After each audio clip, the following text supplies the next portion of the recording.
possible aspects of structuralism. Have you seen that famous movie Three Idiots? I believe you must have seen that famous movie Three Idiots. And recall that scene in Three Idiots where Amir Khan enters the scene and say one scene of ragging is going on. So one student, and you know who is that student? All humor in the film is directed at his expense. He says that I was born in Uganda, and then somebody asked, I mean, a senior asked him, "Can you read this?" He says, "Hindi, thoda thoda." Then he says, the senior says, "Jaldi kisko hai?" So when we are discussing structuralism on this platform, I also believe in that line from Three Idiots, "Jaldi kisko hai?" We are discussing structuralism. We are discussing all possible aspects of structuralism, and I'm also trying to give some idea about the complexity of the subject.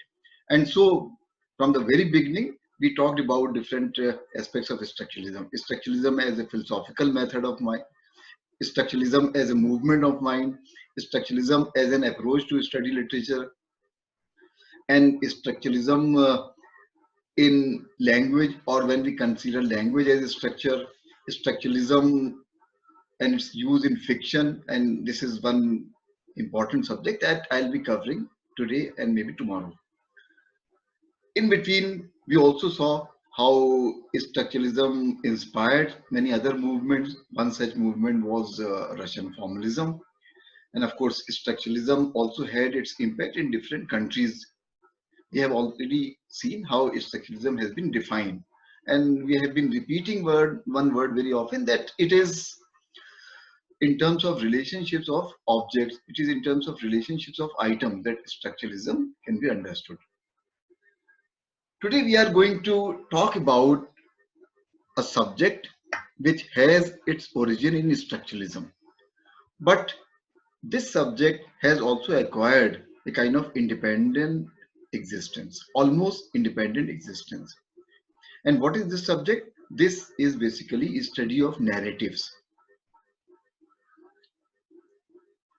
And you know that when we say that narratives can be studied, narratives have been studied ever since Aristotle talked about drama, Aristotle talked about, say, tragedy, plot, all those categories. Those categories were used. And there was also a time when literary criticism focused on poetry. The entire school of new criticism focused attention on short poems. And if you are familiar with the title of the House Journal of New Criticism, that was titled Explication. Explication. I'm sorry, Explicator. Explicator. And it tried to explicate poems by offering close readings of different features of poems. So that was the method which was perfected by new criticism. And new criticism essentially paid attention to poetry. But somehow a certain kind of poetics of fiction remained an unfinished project. Now, this is a signal contribution of structuralism, that it developed a certain poetics of fiction. That means how to talk about fiction, how to talk about different categories of fiction. And one very important contribution of structuralist study of fiction is that it has provided a certain kind of terminology. It has provided certain new terms in which to talk about works of fiction. So this is a very important contribution of structuralism to the study of fiction. Here many words will be repeated, the word fiction or the word narrative. And you know that this word narratology, which is basically a study of narratives, but in light of structuralist theory. Otherwise, the word narratology was not used in earlier criticism. So narratology basically means a certain criticism of works of fiction or narratives in structuralist perspective. And you know that in structuralism, form is very important. So this formal aspect of narratives remains a very important subject in structuralism. That means formal aspect of narratives.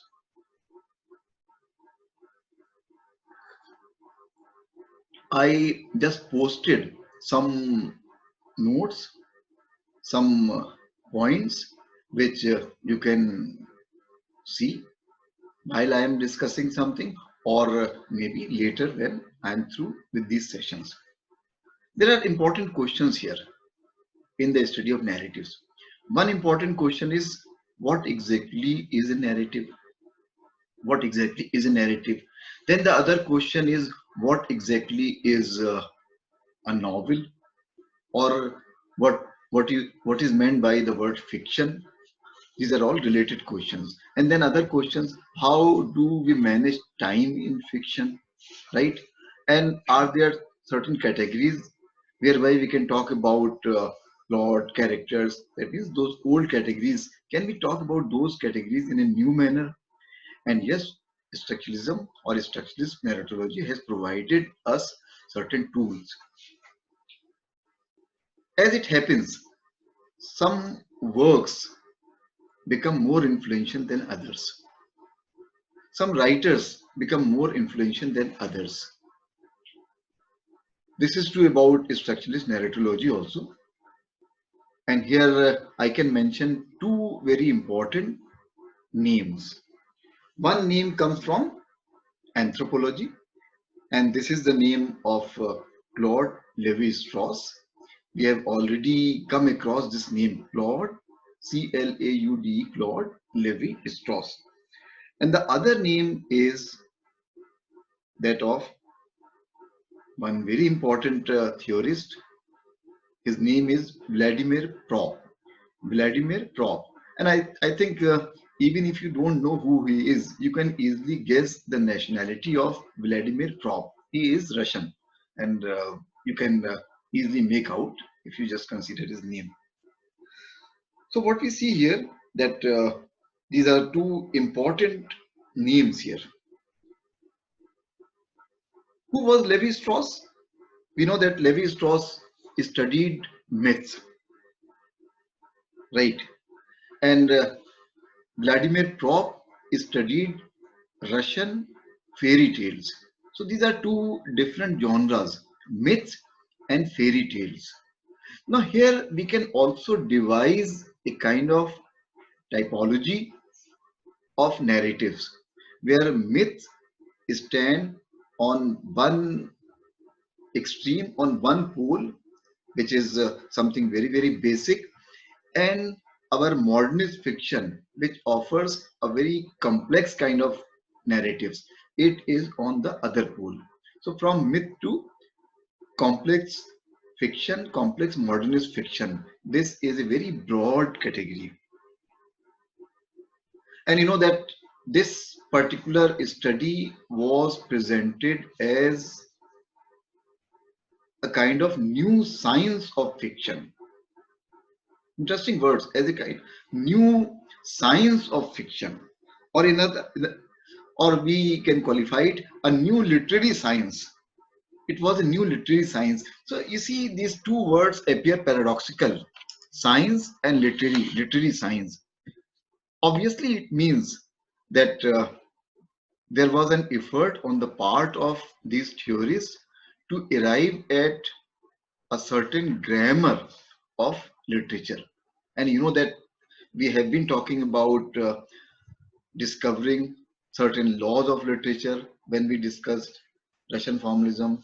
We talked about laws of literature when we talked about Northrop Frye, because he offered a very grand narrative of seasons and archetypes and myths with which to interpret literature. So here it appeared as a new literary science, right? So we can possibly mention both these names, Claude Lévi-Strauss and Vladimir Prop. Now, their work is very different from each other, very different. For example, Levi Strauss was an anthropologist, and he studied myths. Myths, and you know that myths do not appear very complex compared to a work of modernist fiction. But his approach was to see myths as a kind of language. His approach was to see myths in terms of relationships of different elements which are there in a myth. So here it appears very close to what Ferdinand de Saussure did. We are talking about some elements in a myth and how those elements are joined, or they are opposed to each other, or they are held in some kind of binary opposition. So that means he was viewing myths in terms of some binary terms, in terms of some relationships. And you know that what he offered was he studied number of myths, and when he studied number of myths, he found that those were variations on a number of basic themes. So there are some basic themes, and all possible myths, 100, 200, they are variations of those basic themes. So for example, if we think about some basic themes, one basic theme can be the fight between good and evil. One basic theme can be, say, journey of a person from innocence to experience. One basic theme can be quest, and you can go on talking about some basic themes. So myths, and of course there are other basic themes also. Myths, you say that they often explain ideas of origin. They are often explain, say, certain concepts or certain realities which have puzzled mankind since time immemorial. Since time immemorial. See, for example, where day disappears, how light comes, how cycles change, how seasons come, what is there in sun, and what is there in moon. And if you know that there are lots of stories about moon, there are lots of stories about sun, and if you analyze different cultures, you'll find that there are different kinds of stories around these things, because these things always puzzle mankind, always. And often many things which puzzle mankind, there were two different kinds of responses. Either they are worshipped, right? Either they are worshipped and loved, and they are also feared. So in both ways, if sunlight is important and sun is worshipped, it means that sunlight is important for us, and we do not want this sunlight to disappear, so we are worshipping the sun god. So you'll see that there are number of myths about sun, about moon, about sky, about human life, about origin, about all these basic questions. So when Lord Levi Strauss studied those myths, he found that there are certain basic themes, and all myths are kind of variations on those basic themes. And beneath those myths, one can possibly see certain patterns. There was another interesting concept that Levi Strauss advanced. He talked about myths as a kind of language, as a kind of language. And you know that in language, there is a basic minimal unit of sound that is called phoneme. And similarly, there is another basic unit that is called morpheme. And you have morphology and you have phonology. So phoneme, just to define phoneme, you have lots of sounds in all languages, and English language also has lots of sounds. So phoneme is the minimum unit of sound. So for example, if I say bat, there is this ba sound, it's a phoneme. And ta, there is another sound. And longer words use more phonemes or greater number of phonemes. And similarly, morphology, where you can talk about the basic structure of a word. Claude Lévi-Strauss gave another term, my theme, M-Y-T-H-E-M-E, my theme. Now, what is the meaning of my theme? My theme is the basic unit of a myth. That means if we mention a myth, myth consists of number of units, number of parts, and my theme is that basic unit. And you know that myths consisting of my themes, they are a kind of language. And you know that there are also rules of combination, how my themes are combined. There are rules of combination, and maybe Strauss attempt that analysis, which is very complex in nature. But there are those rules of combination, and those can be seen in different myths. But what is important here is that these rules of combination in myths, they suggest the working, the operation, the functioning of human mind. So if there is this combination, there are some laws of combination, and if we are studying these laws of combination, then we are getting to know the functioning and the operation of human mind, right? So that means when we study myths, we are not simply studying the content which is there in the myths, which is we are studying the form in those myths. And here you can see structuralist view, form of those myths, rules of combination, rules of permutation, where different elements are seen in relationship.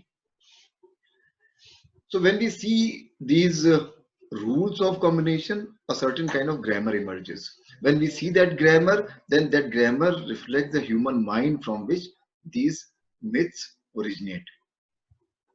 So that means a stimulus is provided, but human mind tries to make sense of that stimulus. Human mind tries to make sense of the world, and then myths originate.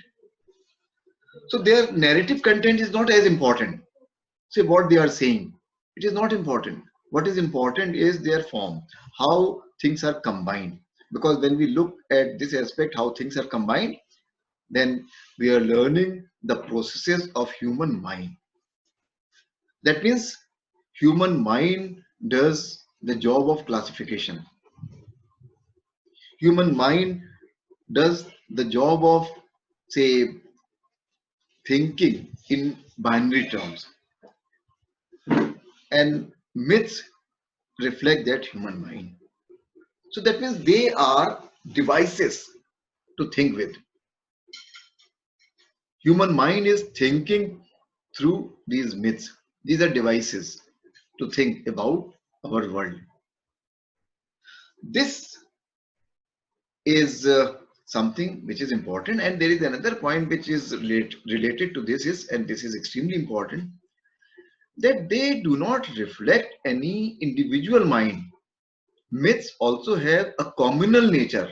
Communal means which arise from a community. That means it is not the individual mind which is important in the study of myths. When that mind emerges, when we see those classifications, when we see those binary categories, when we see those rules of combination, and when we see the human mind that does all those things, but this human mind is not the human mind of an individual. This is human mind of a community, a whole group of people, maybe. And that's why you also have national myths. You also have myths which belong to a whole big area, right? Now here, if we apply this concept to the study of fiction, there is a very drastic kind of change suddenly in our understanding of fiction. Very, very drastic. If we concede that in a narrative, and in this case a myth, the mind which does the job of classification, organization, is not one individual mind, but rather it is a community. In other words, a storehouse of ideas which is there in community. Or in other words, it is not the individual, but rather it is a whole system. Then there are remarkable, drastic implications of this simple observation. And what are they? You have often heard this expression, decentering. Decentering of subject, decentering of human mind. What happens in this entire thing is that suddenly the individual author, who is supposed to be the source of all meaning in a work, is pushed aside. Individual author becomes less important. It is the system which becomes more important. So you see, from the study of myths to a study of complex narratives to this observation that individual mind is not at the center of that classification which you see in myths, we reach this very important conclusion that human mind is decentered. Individual human mind is decentered. Individual author is decentered. Human author is pushed aside. And what becomes important is all those rules of combination in the myth, all those rules of combination in a narrative, right? So that is Claude Levi-Strauss, which I tried to sum up. And you know that his work is inspired by anthropology. And you also know that in structuralism, there is a whole strand which comes from anthropology. We mentioned the work of American structural linguists and how American structural linguists, they were also interested in preserving the language or describing the language of native Indians. So there also anthropology played a very important role, and here also anthropology plays a very important role because Claude Levi-Strauss is basically an anthropologist. If you see the timeline of Claude Levi-Strauss and Vladimir Propp, Claude Levi-Strauss comes later, and Propp was writing much earlier. He was a Russian formalist. And if we think about the influence of these two important writers, these two important theorists on later structuralist study of narratives, we'll say that there appears a kind of division within the ranks of structuralists, a kind of division which points in two different directions, a kind of schism, if we use a religious term, a kind of schism.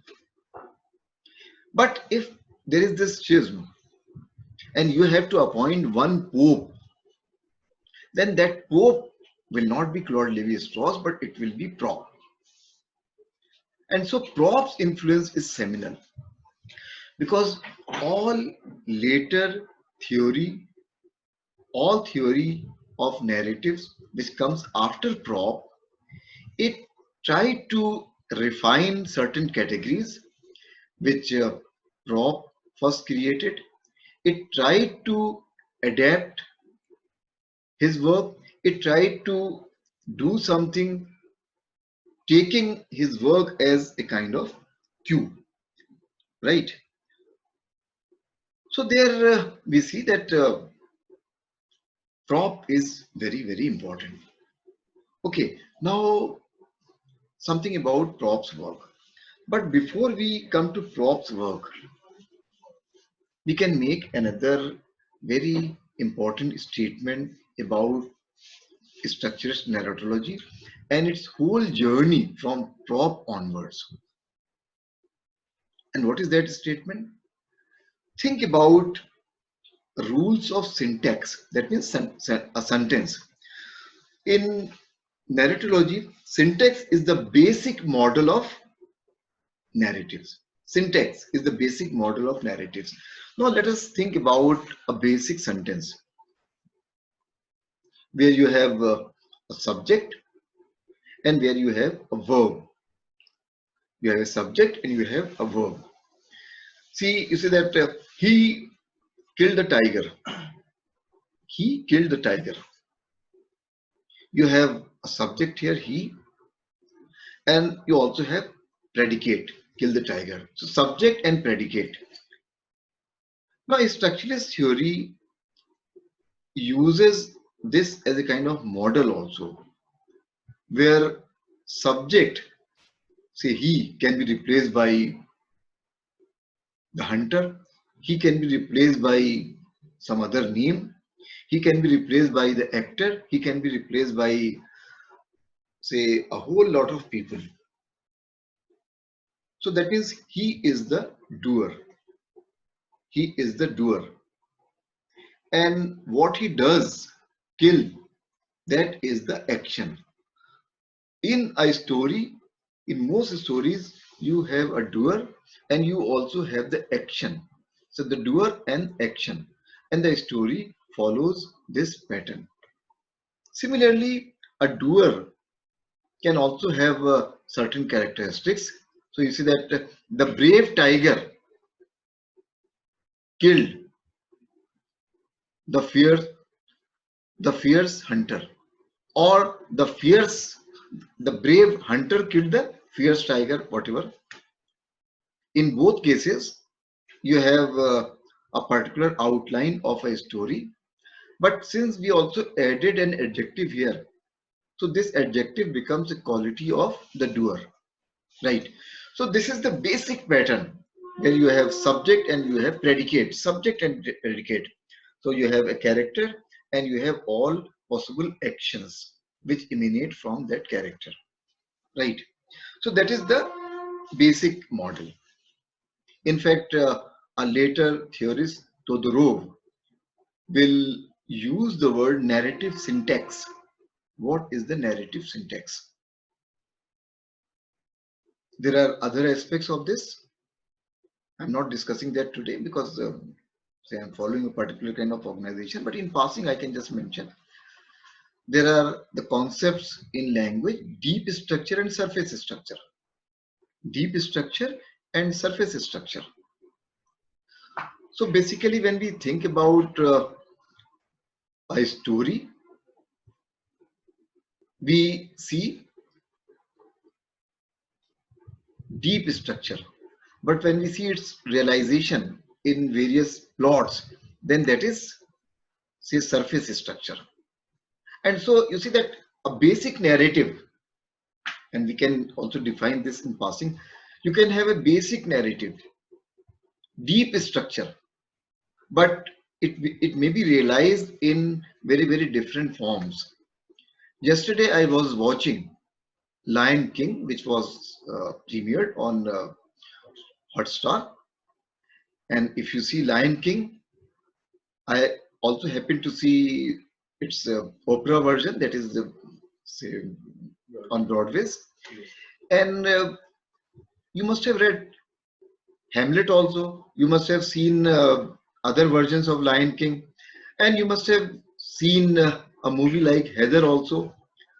So in many cases, say there is that deep structure, but that deep structure is realized very differently. So what you see in Lion King, you see a surface structure. What you see in Heather, you see a surface structure. Similarly, there are thousands of stories, narratives, which emerge from Mahabharata. They use that deep structure, but they are realized very differently. And what you see in all those variations, you see a kind of surface structure. Okay, so just coming back to this point that this particular subject, narratology, it takes its cue from basic rules of syntax, where you have a subject and where you also have predicate. So subject and predicate, which is the structure of a sentence. This structure of a sentence, subject and predicate, will be used by prop. It will be used by A.J. Grimas, another theorist. It will be used by yet another theorist, Todorov, right? And then there will be some kind of reaction against this,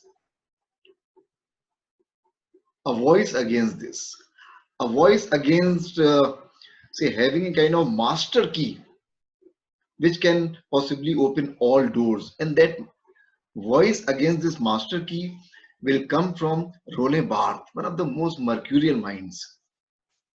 We'll come to Roland Barthes later. So let us think about rules of syntax, and I believe we are clear about rules of syntax. Subject and predicate. He killed a tiger. He undertook a journey.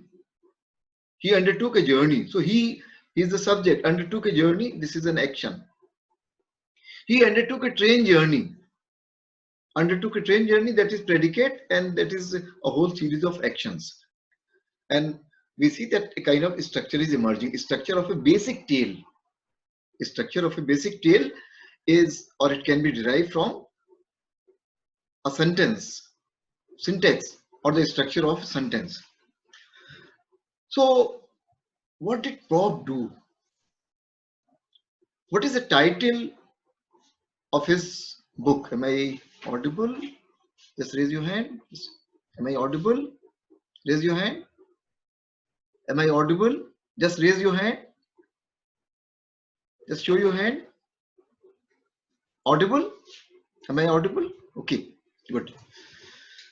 So, yeah, okay. Thank you. Thank you. So when we talk about Propp, first think about the title of his book. Title. And what is the title? Morphology of the Folktale. Morphology of the Folktale. And I believe you are getting some kind of clue. Morphology is a study of word and its structure. Morphology, we use the word in elementary linguistics. We use the word in linguistics, morphology or morphological. In fact, Russian formalists called their approach morphological approach. And the word formalist was a kind of term of disapproval which was used by others. They themselves used the word morphological for their approach. Anyway, so morphology basically is a study of words, a study of the structure of words. And here morphology of folk tales. Folk tales. Folk tale, you understand? In all areas, there are some popular stories which have come down to us by word of mouth often. And later those stories may also be written, fine. But those stories are actually handed down to us. Hope you're following, Maria. They have come down to us. See, many stories, they have been told to us, narrated by our grandmother, and those stories were narrated to our grandmother by her grandmother, and so on. So that means there has been a very strong oral tradition in different cultures, and often in those cultures we have those stories which are called folk tales. You can collect folk tales of different regions. India, for example, is a very diverse country. You have diverse cultures, say people speaking different languages, and in all possible regions, you'll see very different kinds of folk tales.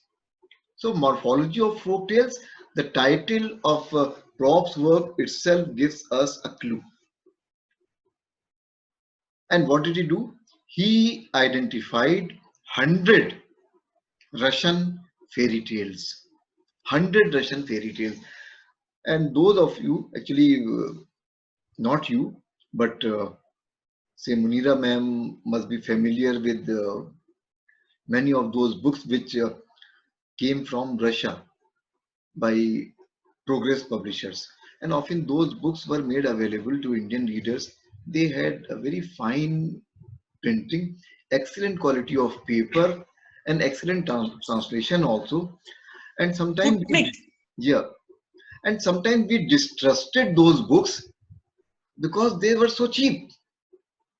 Say for 15 rupees, you get a hard-bound volume of Russian fairy tales or stories, classic stories of Chekhov, and so on. Now, Russian fairy tales, and Russia is a big country, so he identified 100 Russian fairy tales. And then he tried to study those Russian fairy tales. He identified some patterns in those Russian fairy tales, right?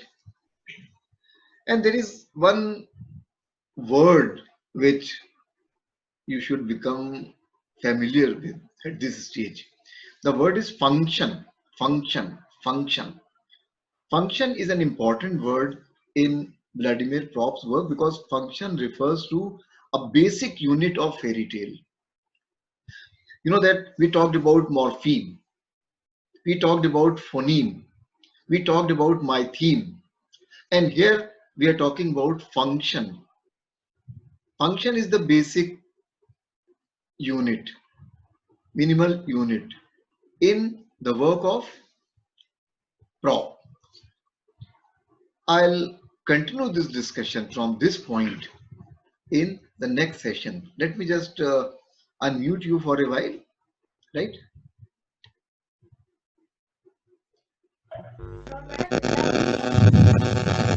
Anyone, if you want to just say something, let us hear something.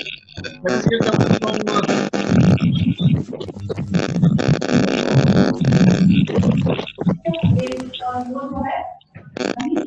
Vasudha, would you like to say something? Yes, Vasudha.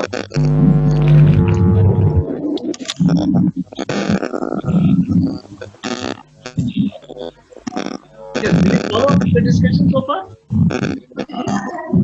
Yes, Vasudha Shahid.